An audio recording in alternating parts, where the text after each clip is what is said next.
The Last of Us Season 2 has finally come to an end, and good God, what an absolutely emotionally scarring way for this season to end. Hello everyone, I'm Finn. Welcome back to Finn Films. Join me today for The Last of Us Season 2 in a nutshell, as we will be discussing everything that happened in the Season 2 finale of The Last of Us, as well as those insane teasers for The Last of Us Season 3.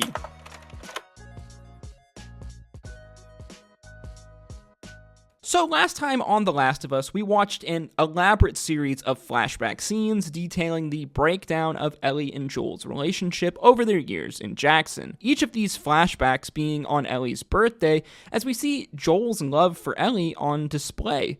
But over the years, as Ellie gets older and becomes more suspicious that Joel lied about what happened at Salt Lake, they begin to grow apart. These scenes finally culminating in Eugene's death scene and Ellie confronting Joel on their porch, where Joel finally comes clean about what he did. This being the last conversation that Joel and Ellie ever have. These flashback scenes were taken directly from the part 2 of the video game series, this episode being probably one of the most loyally adapted pieces of media from a video game that I have ever seen. Go check out the video above that I put out last week if you want to see me break down all of these scenes in much more detail. The Season 2 finale opens as we see Jesse treating Dina's arrow wounds back at the theater. Ellie arriving later after finishing her brutal interrogation scene with Nora. Ellie only getting 2 words out of Nora about Abby's whereabouts, whale, and wheel, words that she doesn't understand. Ellie then confides in Dina about the horrible actions that she has done, this very much weighing heavily on Ellie's mind and her conscience, as we have started to see that Ellie's lust for revenge is changing her as a person, that there is really nothing that she wouldn't do, nothing she wouldn't risk to try and find Abby, and that this horrible act that she has done to Nora, along with some scenes that will happen later on in this episode, will weigh on Ellie for the rest of the series. Ellie then confides in Dina about what Joel did in Salt Lake, revealing the reason why Abby and the Fireflies hunted Joel down. Abby's reasoning, in my opinion, being completely reasonable and super valid. While her methods are violent and brutal, it's hard to deny that her anger and her want for revenge is anything but justified. This idea of justified violence, the in-group versus the out-group, is very much a core central theme for this season of The Last of Us, really The Last of Us Part 2 of the video game as a whole. The next day, Ellie and Jesse head out to rendezvous with Tommy at a bookstore. Ellie telling Jesse that Dina is pregnant, the situation between Jesse and Ellie being just, well, a little awkward. The two then watch as a Seraphite boy gets captured and taken away by the WLF, Ellie wanting to intervene, but Jesse stops her. Ellie having a connection with this boy, as she was once that lost child that was in danger that was ultimately saved by Joel. Jesse having a view that he will only protect those people that are from his community. Again, this idea of the in-group, out-group being the cause of many problems and violence throughout the world of The Last of Us. The war between the Seraphites and the WLF being a prime example of this concept. Jesse then wants to get the fuck out of Seattle, as they are now stuck within a war zone as well. One of the people that came with them, a person that he deeply cares about, and Dina, is now pregnant. Meanwhile, the WLF is preparing to launch a nighttime surprise raid onto Scar Island, a forested island near Seattle, where the Seraphites have set up their village. Isaac is desperate to find Abby, who is nowhere to be found, as many people are likely to die in this raid, and he has been setting Abby up to take control of the WLF should he die. Ellie and Jesse hear WLF comms over the radio that they are being pinned down by a sniper, Jesse assuming that this is likely Tommy and that they have to go help him, as Ellie looks out over the pier seeing a Ferris wheel and a picture of a whale, Ellie realizing that this is what Nora was referring to, and that Abby is in the aquarium. Ellie can't let go of her want for revenge, ultimately splitting up from Jesse as she heads down to the pier, witnessing the WLF setting off for Scar Island. Ellie then sets out in a small boat, ultimately getting caught in a storm and then washing up on Scar Island. She sees a small child who immediately reports her. Even the children in this war are weaponized, as 2 Scars drag her off into the forest where Ellie is strung up. Just as they are about to kill her, suddenly they hear gunshots as the WLF's raid on their village has begun, the Scars then letting Ellie go free. It's here we then get one of the most f***ed up and emotionally scarring scenes from The Last of Us as a whole, and what is easily, in my opinion, one of the most brutal scenes from part 2 of the video game. Ellie makes her way through the aquarium, where she eventually comes upon Owen and Mel. Ellie holding them up at gunpoint but demanding they tell her where Abby is. Owen makes a move for a gun, Ellie shooting him in the head, the bullet then grazing Mel in the neck, where it is revealed that Mel is pregnant. As Mel bleeds out, she desperately begs Ellie to cut the baby out of her, but Ellie can only watch on in horror as Mel dies in front of her. While both Mel and Owen could be held responsible for Joel's death, they were a part of the Firefly raid group after all, the death of Mel's unborn child is an innocent death, a death that is impossible for anyone to justify.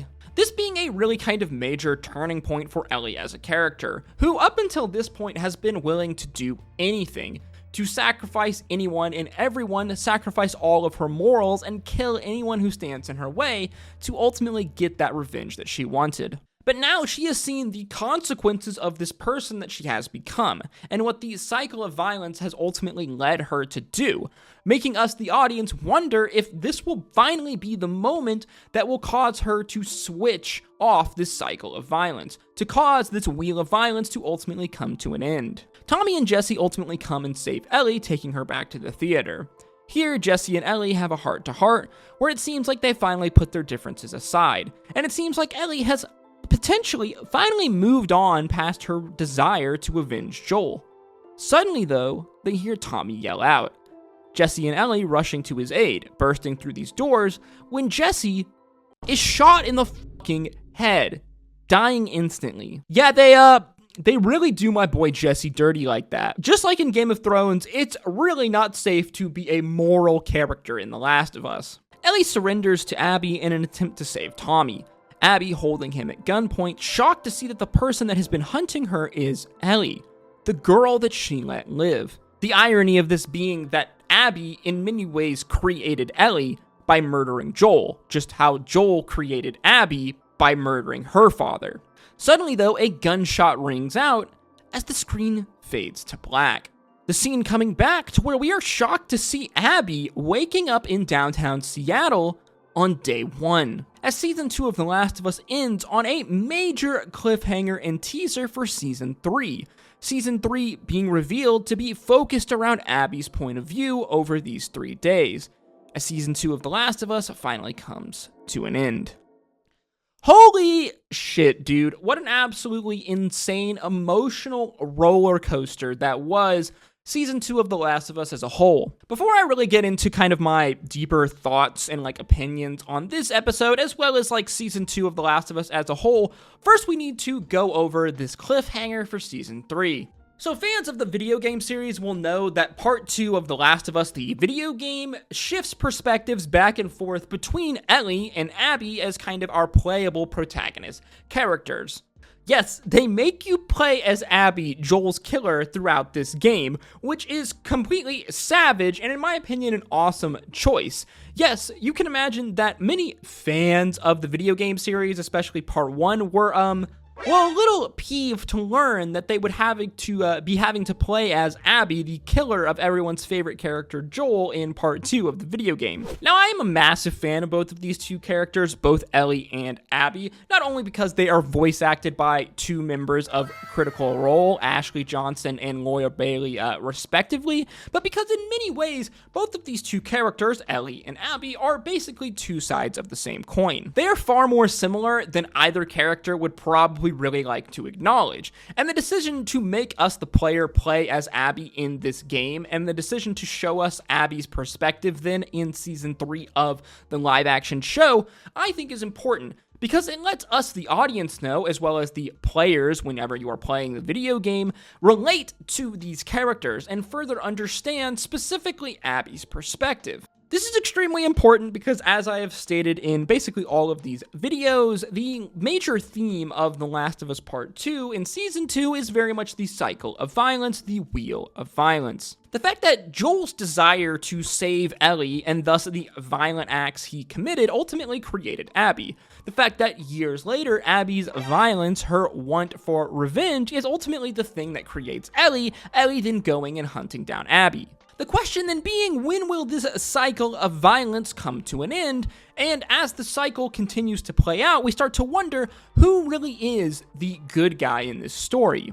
This exactly being the point, the fact that there really aren't any good guys per se in The Last of Us. There is no real traditional villain-hero dynamic in this story that we see across most media. It's really just a collection of people all trying to survive, all being justified in their own actions from their own point of view. Again, Abby's motivation for wanting to kill Joel, in my opinion, is extremely justified, although her methods are, pretty morally f***ed up and brutal. The same can be said as well for the war between the WLF and the Seraphites. Both of these two groups commit horrible, heinous actions against one another throughout the years of their war, but both of them have their reasons for hating one another, and both are completely justified in their hatred as well as their actions. Maybe at one point in the past, one of these groups had the kind of moral superiority over the other, probably back when the conflict first started, but we are so far removed from that moment that both of these groups have thus fallen into a vicious cycle of violence, brutally killing one another. The war between these two groups being some very obvious kind of symbolism, a very obvious metaphor for the cycle of violence and the conflict between Ellie and Abby.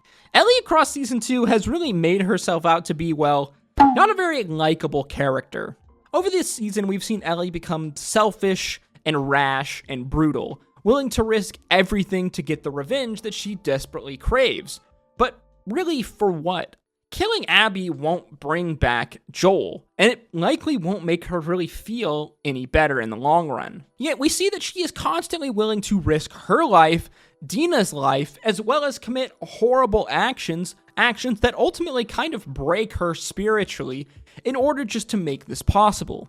Whether it be the brutal interrogation scene of Nora, or the killing of Owen and Mel, and the accidental death of Mel's unborn child. A innocent death that really seems to truly change Ellie, who now has found herself pretty close to alone in this world. She has already lost Joel, and now she has lost Jesse. Jesse's death very much being a result of her reckless actions. Now this leaving only Dina and Tommy left as people being close to Ellie. Hence why we see that Ellie is willing to try to sacrifice herself to try and save Tommy. And fuck man, is this some goddamn good storytelling. I went over this in my video about how The Last of Us is probably the best video game adaptation show ever made, and I honestly think that season 2 really, in its entirety, just kind of further proves this thought. Outside of maybe a few other shows or movies, for example, like Fallout, The Last of Us is one of the best examples of how to adapt a video game into a movie or a show. Of course, it really does help that The Last of Us video game is one of the best story games that has come out in probably the last 15 years, so the showrunners really did have some fantastic material to work with when they were trying to adapt it into a live-action show. But we've seen from all sorts of other butchered attempts at making video games to a show that even if you have amazing source material, it doesn't always mean the final product is going to be good. Even if on paper it seems like it would be relatively simple to turn many great works of media into live-action adaptations, whether it be an anime or a video game, simply by being super loyal to the original source material, somehow throughout the years, studios have constantly continued to fuck this up. And honestly, I think that might be the biggest compliment that I could give to The Last of Us, is that they made this show super loyal, as loyal of an adaptation as they possibly could. Whether that be in how they depict the world and the overall vibe of the post-apocalyptic world, to the casting of the actors and actresses and the amazing way that these performers really embody these characters from the video game, to the insane commitment to the original story from the game.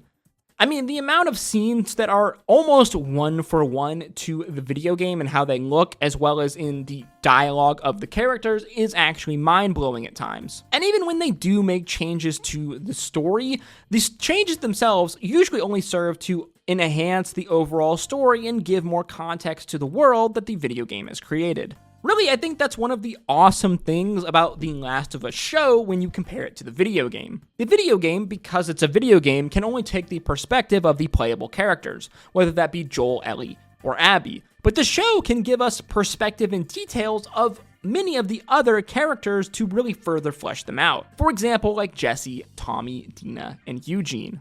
Another thing that I think The Last of Us show does so well is the incredible way that it really incorporates video game mechanics. Like, it does so subtly and so skillfully, it doesn't just scream at you, I'm a fucking video game show. Most of the references to the mechanics of the video game are so subtle that only fans of the game series would probably even recognize them for what they are.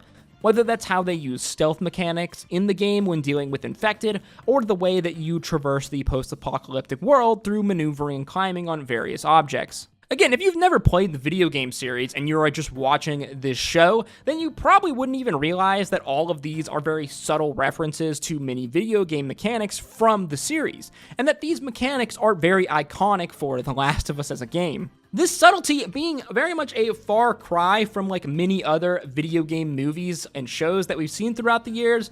Like, for example, the Doom movie, who very much just like slapped you in the face with this first-person shooter point of view scene. And I think that's really the difference here. The Last of Us is very much a loyal adaptation from a video game, but it's not a video game movie. What I mean by this is that The Last of Us isn't trying to scream at you that it is a video game show or movie, like how other video game movies will put on-the-nose references to parts of the video game to please the fans, or cheesy ways that they depict video game mechanics. The Last of Us show is just an amazing story that happens to be from a video game. Obviously, of course, fans are going to be ecstatic when they see so many classic scenes being depicted so loyally in the show, for example, like all of those flashback scenes. But honestly, it feels to me like they kept all of these scenes in and made them so loyal to the game because of how good these scenes actually are, and how important they are for the story as a whole,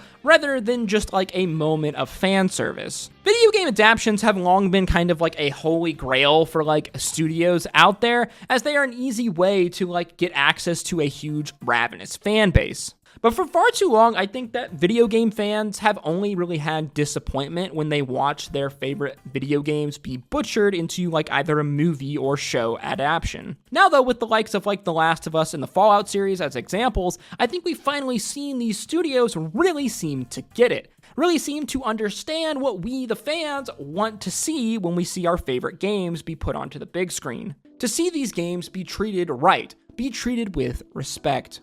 And I think that really no other video game show or movie has done this better than The Last of Us. As always, guys, with these videos, these are just my thoughts and opinions, so feel free to let me know yours in the comment section down below. What did you think of The Last of Us Season 2 as a whole? And do you think that The Last of Us is possibly the best video game adaptation ever made? As always, guys, if you enjoyed this video or learned something new, please make sure you like, comment, and subscribe, as that is the easiest way to support me, and it really does go a long way in putting this video into the algorithm. If you did enjoy this video, then why don't you check out some of my other content on screen now. And as always, thank you again, guys, for continuing to support me. I hope to see you in the next video, guys. Until next time, stay safe out there. Peace, love, Auto.